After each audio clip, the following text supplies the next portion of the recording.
जब साथ घुले तो जी ललचाए और दिल कहे कि स्वाद की इस जुबान में खुद को ऐसा डुबाऊं कि निकल ना पाऊं। विमल की जुबान कुछ है ही ऐसी, मानते हैं ना? विमल, बोलो जुबान केसरी। विमल में गुलिस्तान की ये कुछ लजीज फरिश्ते। रहे आप आपके साथ मैं हूं सुबह चौधरी। वक्त हो गया आपके फेवरेट शो तरकश का, और तरकश में आज आपको सारी बड़ी खबरें बताऊंगा, लेकिन शुरुआत आज की सबसे बड़ी खबर के साथ करने जा रहा हूं, क्योंकि बकरी ईद पर कुर्बानी को लेकर एक तरफ देश में विवाद लगातार बढ़ रहा है, तो वहीं महाराष्ट्र में हालात ये हो चुके हैं कि एक सोसाइटी के लोगों ने पहरा लगा दिया, कोई भी बकरा सोसाइटी में लेकर ना आ जाए, वहां पर सोसाइटी के अंदर कुर्बानी ना दे। तो समाजवादी पार्टी के नेता अबू आजमी भड़काते हुए कह रहे हैं कि हमें कोई रोक नहीं सकता है। कैसे अब विवाद महाराष्ट्र में और ज्यादा कुर्बानी को लेकर धर्म युद्ध में तब्दील हो रहा है, जरा देखिए।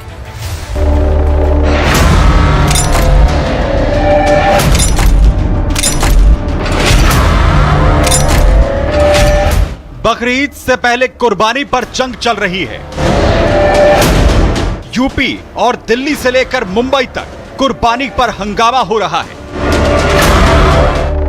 यूपी के बाद एमपी ने भी एडवाइजरी जारी कर दी है,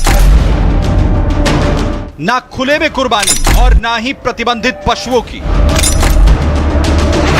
मुंबई से सटे मीरा रोड इलाके में नॉर्थ गार्डन सोसाइटी में बकरीद के पहले भयंकर बवाल मचा हुआ है। बिल्डिंग के अंदर आने वाली गाड़ियों की चेकिंग की जा रही है कि कहीं कोई बकरा छिपाकर तो नहीं ले आ रहा। इतना ही नहीं, बिल्डिंग में मीरा रोड पुलिस की टीम भी तैनात की गई है।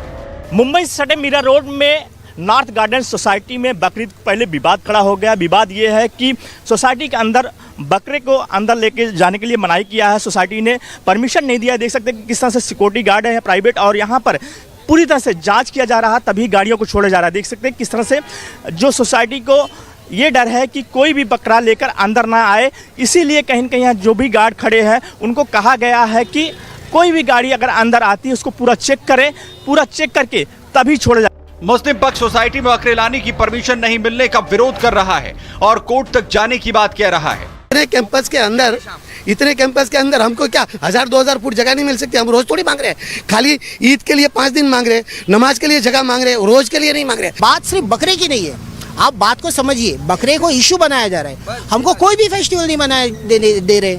हम इफ्तारी करते थे, वेज रखते थे। आपकी गाड़ी चेक किया जा रहा है? हाँ, गाड़ी चेक किया जा रहा है हमारी। चेकिंग क्यों? आपको क्या राइट है? पुलिस के अलावा किसको राइट है चेकिंग करने का? सिर्फ हम लोग चाहते हैं कि सुकून से जीने मिले इधर। हिंदू मुस्लिम वाला जो लव एंगल है खत्म हो जाए। तो वहीं दूसरी तरफ हिंदू पक्ष भी पूरी तैयारी के साथ चेतावनी दे चुका है। हिंदू पक्ष के लोगों का कहना है कि सोसाइटी के नियम सभी के लिए बराबर हैं। गाड़ियाँ सिक्योरिटी रीजन से चेक हो रही है, वो सिर्फ बकरे के लिए नहीं हो रही है। कोई अनलीगल चीज़ भी अंदर जाएगी या कुछ होगा उसके वजह से भी वो चेक हो रही है। तो जब आपको मना किया है, उसका लॉ है ही नहीं, तो आप क्यों लेके आ रहे हो? चोरी छुपके क्यों लेके आ रहे? क्या राइट से कि आप रात को 2 बजे लेके आते हैं? ऐसा नहीं है कि हिंदू लोग बकरा नहीं काटते हैं, ठीक है, उनका भी शादी के बाद एक फंक्शन होता है मराठी लोग का गोंदड़ करके, उसमें वो लोग का बकरा काटा जाता है। लेकिन अगर कोई सोसाइटी का रूल्स एंड रेगुलेशंस है, मेरे हिसाब से नहीं लगता है कि वहाँ पे डिसरिस्पेक्ट करना चाहिए रूल्स एंड रेगुलेशंस का, और ये सारी चीज़ें करनी चाहिए।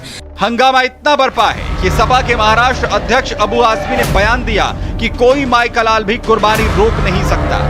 अगर सोसाइटी एनओसी देती है तो म्युनिसिपैलिटी को परमिशन देना जरूरी है, बकरे वहाँ काट सकते हैं।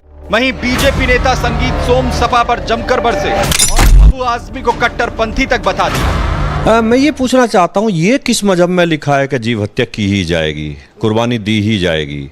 ये तो किसी मजहब में नहीं लिखा है। मुझे तो नहीं लगता कि ये मुस्लिमों के भी मजहब में लिखा है कि भाई आप जीव हत्या करिए। मंत्री नितेश राणे ने महाराष्ट्र अल्पसंख्यक आयोग के चेयरमैन प्यारे खान से अपील की कि वो मुस्लिम समाज से कहे कि इस बार बकरीद वर्चुअल तरीके से मनाएं। कितने बकरे काटे जाते हैं, तो इसको उनकी सबकी अगर जान बचानी है तो चलो अपन वर्चुअल बकरी ईद करते हैं। बहुत अलग अलग तरीके हैं, बहुत अलग अलग लोग वर्चुअल बकरी ईद करने की कोशिश करते हैं, उसमें गलत नहीं है।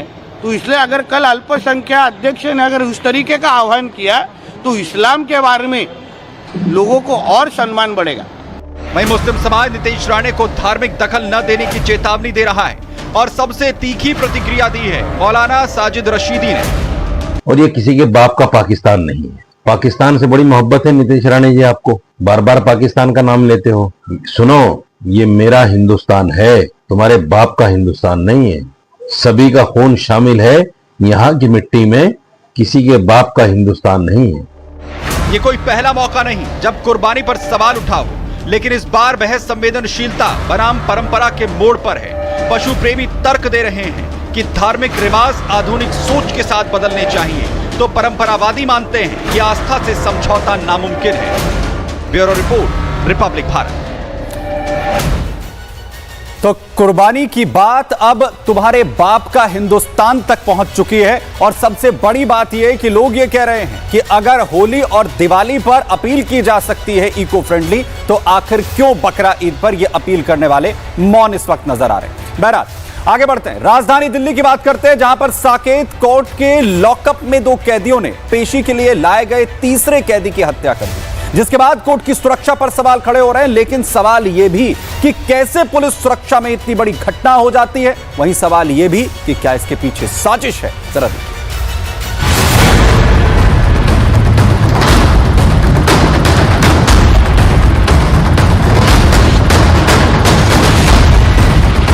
दिल्ली की साकेत कोर्ट के लॉकअप में खूनी खेल खेला गया। लॉकअप के अंदर कैदी का मर्डर हो गया। 2 कैदियों ने मिलकर तीसरे कैदी को मार डाला। सबसे सुरक्षित जगह पर खूनी जंग। आज दिल्ली के साकेत कोर्ट के लॉकअप में हुई हत्या ने तिहाड़ जेल में गैंगस्टर टिल्लू ताजपुरिया की हत्या की तस्वीरों को ताजा कर दिया। पहली तस्वीर आज से करीब 13 महीने पहले की है और दूसरी तस्वीर आज की। करीब 1 साल पहले 2 मई 2023 को दिल्ली के तिहाड़ जेल में गैंगवार हुई थी और गैंगस्टर टिल्लू ताजपुरिया को खुलेआम सिपाहियों के सामने धारदार हथियारों से गोदकर मार डाला गया था। आज ऐसा ही हुआ, बस जगह बदली थी और इस बार हत्या हुई सबसे सुरक्षित जगह दिल्ली के साकेत कोर्ट।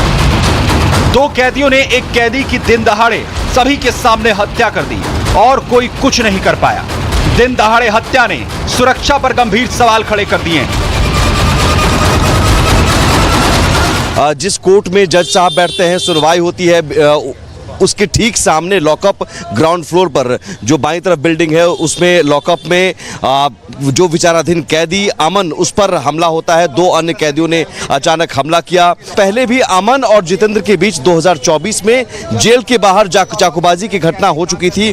पुरानी दुश्मनी चल रही थी और मौके की ताक में थे। आज मौका मिला इन्हें साकेत कोर्ट में, और सबसे बड़ी बात कि चाकू से हमला किया गया। ये घटना है 12:30-1 बजे लंच के आसपास की घटना है। हमें भी पता लगा, जैसा आप लोगों को पता लगा होगा। यहाँ पर लॉकअप में कैदी बंद होते हैं, उनको कोर्ट में पेश किया जाता है। कोर्ट में पेश करने के बाद जब कैदियों को बंद किया गया तो उसमें से 2 कैदियों में झगड़ा हुआ और झगड़ा होने से एक का सर दीवार में लगा, जिसकी वजह से उसकी मौत हो गई। जेल से लेकर कैदियों को कोर्ट के लॉकअप में रखा गया था और इसी दौरान 2 कैदियों की तीसरे कैदी अमन से लड़ाई हो गई, जिसके बाद अंडर ट्रायल अमन की 2 अन्य कैदियों जितेंद्र और जयदेव ने हत्या कर दी। ये घटना कोर्ट परिसर के अंदर अंडर ट्रायल कैदियों के लिए बनाए गए ब्लॉक में हुई। बताया जा रहा है कि अमन और जितेंद्र के बीच पहले से ही रंजिश चल रही थी। दोनों को पेशी के लिए साकेत कोर्ट लाया गया था। तो जितेंद्र और अमन के बीच में पुरानी रंजिश है। 2024 में इनके और इनके परिवार के बीच में कुछ मारपीट हुई थी, जिसका बदला लेने के लिए जितेंद्र ने अमन पर आज हमला किया। अमन के सर में गंभीर चोट आई थी, जिसके बाद इसको साकेत कोर्ट के डिस्पेंसरी में ले गया गया। वहां पर बताया गया कि चोट काफी गंभीर है, इसको एम्स के ट्रॉमा सेंटर में भर्ती कराया जाए। तो वहां पर हम लेकर गए, जहां उसे मृत घोषित कर दिया गया। फिलहाल पुलिस मामले की जांच कर रही है, लेकिन साकेत कोर्ट के लॉकअप में हत्या ने कैदियों की सुरक्षा और जेल की सुरक्षा व्यवस्था पर गंभीर प्रश्न चिन्ह लगा दिया है। Bureau report, Republic Bharat.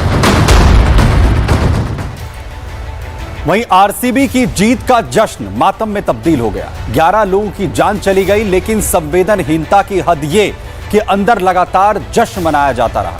वहीं अपने बचाव में अब सरकार के सीएम हो या फिर डिप्टी सीएम दलीलें दे रहे हैं, कह रहे हैं कि राजनीति ना हो, लेकिन खुद कुंभ से घटना की तुलना की जा रही है। जरा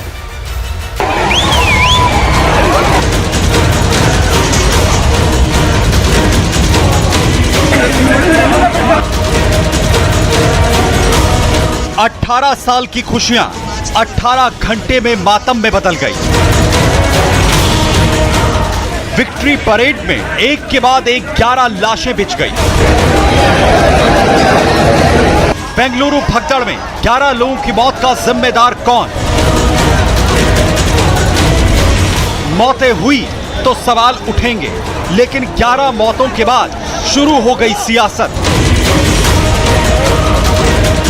सबसे पहले इन 5 तस्वीरों को देखिए, कैसे जश्न की विक्ट्री परेड मौतों के मातम में बदल गई। लाखों की भीड़ के बीच पुलिस ने लाठीचार्ज किया और फिर गेट नंबर 7 पर भगदड़ मच गई। एक के बाद एक लाशों का ढेर लगने लगा। जो गिरा वो फिर उठ नहीं पाया और एक के बाद एक 11 लोगों ने अपनी जान गंवा दी और अब उन लाशों पर मुआवजे का मरहम लगाया जा रहा है। आरसीबी ने 18 साल के बाद आईपीएल का खिताब क्या जीता? 18 घंटे में ही 11 लोगों की मौत के साथ सारी खुशियां मातम में बदल गई। बाहर भगदड़ मची हुई थी और अंदर सेलिब्रेशन चल रहा था। सीएम और डिप्टी सीएम सभी बड़े नेताओं के सामने ये हो रहा था, लेकिन किसी ने कोई बड़ा डिसीजन नहीं लिया। अब 11 मौतें हुई हैं तो सवाल तो उठेंगे ही। इतनी बड़ी घटना के बाद जिम्मेदारी किसी ने नहीं ली। आखिर जीत का जश्न मनाने गए बेकसूरों की मौत का जिम्मेदार कौन होगा? लेकिन कर्नाटक की सिद्धारमैया सरकार ने इस सवाल को सीधे कुंभ भगदड़ से जोड़ दिया।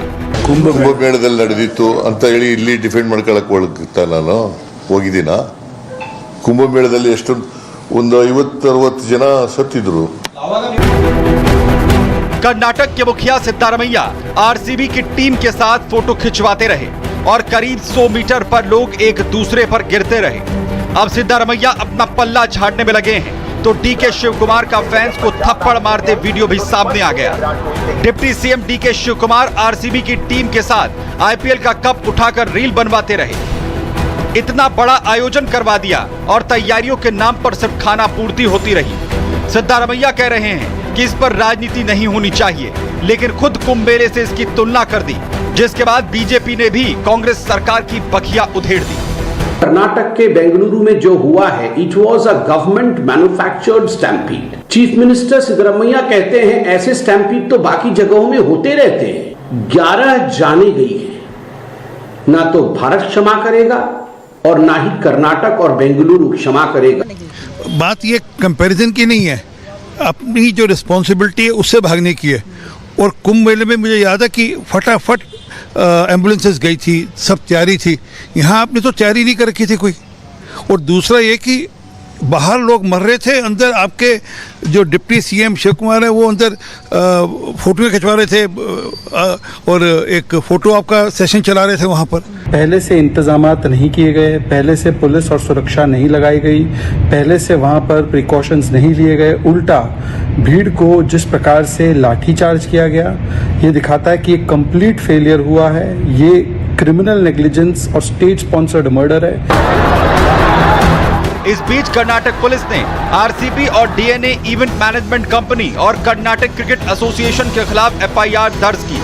इन पर विक्ट्री परेड के दौरान आपराधिक लापरवाही का आरोप लगाया गया है। एफआईआर में कहा गया है कि भगदड़ की घटना अव्यवस्था और जिम्मेदार एजेंसियों की लापरवाही की वजह से हुई और मानवाधिकार आयोग ने भी डीएम और पुलिस कमिश्नर को नोटिस जारी कर दिया है। ये गंभीर प्रशासनिक लापरवाही का ज्वलंत उदाहरण है कि लाखों लोगों की भीड़ को एक क्रिकेट की ट्रॉफी जीतने का जश्न मनाने के लिए मोटिवेट करके बुलाया गया और ना तो वहाँ सुरक्षा के पूरे इंतज़ाम किए गए, ना ही इतने लोगों की भीड़ को संभालने के लिए प्रॉपर तरीके से व्यवस्थाएं जुटाई गईं, जिसका परिणाम ये निकला कि लोगों ने अपनी जान गंवा दी। हाई कोर्ट ने मामले का स्वतः संज्ञान ले लिया। Acting chief justice V Kameshwar Rao और जस्टिस सीएम जोशी की बेंच ने राज्य सरकार को हादसे पर स्टेटस रिपोर्ट पेश करने को कहा। फिलहाल 11 मौतें, 30 से ज्यादा घायल और अब कोर्ट का मामला। लेकिन इस पर सबसे बड़ा सवाल ये कि इन मौत का जिम्मेदार कौन है? क्या आरसीबी की जीत का कर्नाटक सरकार सियासी फायदा उठाना चाहती थी एक जीत जिसकी यादें कई साल तक जश्न के लिए याद की जानी थी, लेकिन अब बड़े मातम की तरह इतिहास के पन्नों में दर्ज हो गई और अब कांग्रेस की सियासत भी उन्हीं पन्नों में लिखी जा रही है। Bureau report, Republic Bharat. और इस घटना के बाद कई ऐसे सवाल हैं जिनके जवाब आने बाकी हैं, लेकिन पूरी तरह से कर्नाटक सरकार मौन है। तरकश में फिलहाल के लिए इतना। एक छोटे से ब्रेक के लिए यहां पर रुक रहे हैं, फौरन लौट रहे हैं। आप बने रहिए रिपब्लिक भारत के साथ।